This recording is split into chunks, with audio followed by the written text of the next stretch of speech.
Welcome to the Using Dynamics CRM 2011 video series. This is Module SE1, Service Management Fundamentals. Hello, I'm Stephen No. I'm a consultant and senior trainer specializing in dynamic CRM solutions, and I'll be your guide for this module. Customer Request Issue Flow. Customer activities that include requests or issues can be communicated by phone, email, or even web form. For example, we might have a customer complaint, and it comes in to a help desk inbound call from a customer or an email to support@yourcompany.com. Or your web form has been filled out and somehow been submitted into CRM. For inbound phone calls, the CSR or staff member that takes the call should create a phone call activity and place it in the appropriate queue. This is assuming that you've got queues set up. For inbound email or web form requests, the email activity can be created automatically by a workflow and placed in the queue, or CSR can assign or route the activity to the appropriate queue. The idea here is to try and create an entry queue that contains the different activities that come from customer calls and other forms of communication to be the starting point for your CSR process.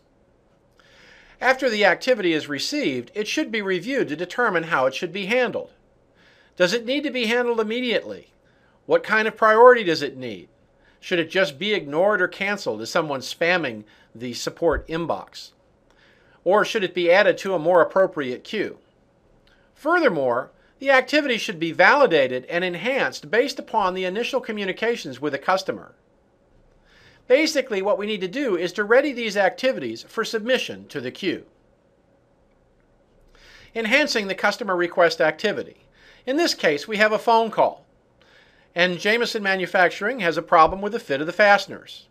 So we want to go ahead and enhance this description and put as much information as we can to make it easier for the CSR when it's routed to them. Next, we want to take the activity and add it to a queue, and that way we can look up the appropriate queue to be able to manage this activity and get it to a resolved case.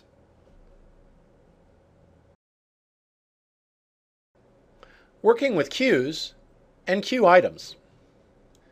As we said before, queues are electronic inboxes that are associated with users, teams, and business units. And every user, team, and business unit has its own queue.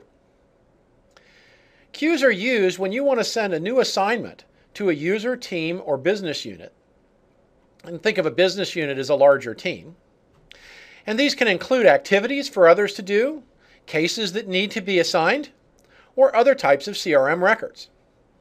Additional queues can also be created for special purposes, for instance, level 1 support or level 2 support. However, we could also create teams for level 1 support, and then we'd automatically have a queue created. So possibly for a cross-team queue might be a reason for creating a custom queue. Finally, queues can be also configured to receive email from outside sources. Selecting items from queues. CSRs, or other authorized users and teams, can access activities and other records in the queues. First, we get to queues by accessing queues in the workplace. And when we get there, we need to take a look at how that's set up, because the default will show you all of your items in all queues. However, if we're looking to work in customer service and find items that are not yet being worked on, we have to choose some other items. I'll show you that in a second. But basically, once we get to the list of items, they can be selected to work on or accept responsibility for a particular user, or they can be routed to another queue or individual in CRM, or for that matter, even a team. So in order to get to a queue in the first place, we go and click on Workplace and then on Queues. The values that I have displayed here are not the default values, but they are the choices you make if you're looking to find items in the customer support queue that have not been accepted to be worked on by anyone. So let's take a look at how that works. I've gone to Queues in the Workplace, and this is the default, items I'm working on in all queues. Now, mind you, I can change the default. However, This is how it's going to look when we first set it up.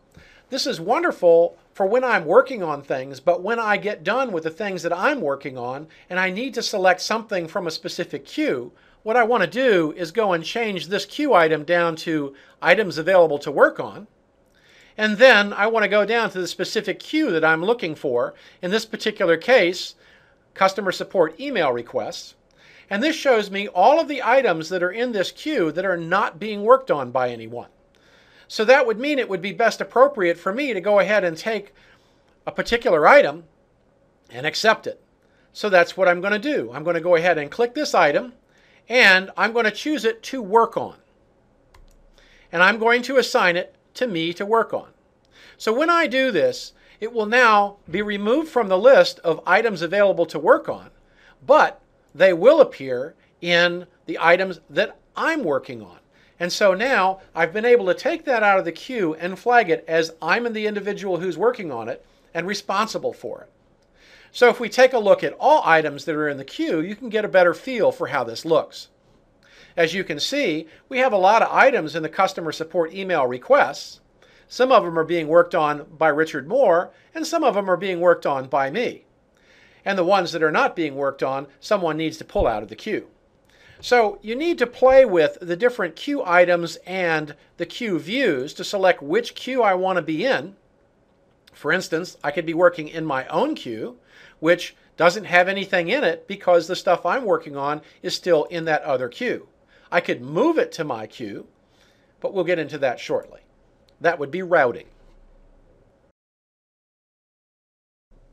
Video training series available from us include end user training with 5 sets of video modules designed to introduce new users to CRM 2011. We focus with 1 course on general navigation and then common functions, plus 1 course for each of the 4 CRM application areas: sales, marketing, service, and service scheduling. We have 2 in the technical series, the Install Customize series and the Workflow and Dialog Processes series. For developers, we have 2 series, one for extending CRM beyond the customization basics and interfacing CRM 2011 with other applications. Other services available from business IT professionals include instructor-led training. We offer CRM 2011 boot camps about every other month throughout the country. We also offer individually tailored private classes, either on location or delivered via the web. We can provide custom training development and delivery. We can use our series decks as a basis and then create customized training that matches your CRM customizations and then provide either instructor-led training or video-based training for your specifications. We also provide mentoring and support for CRM teams. Our consultants are ready to go to the next level to help your team evolve that skill set that it needs.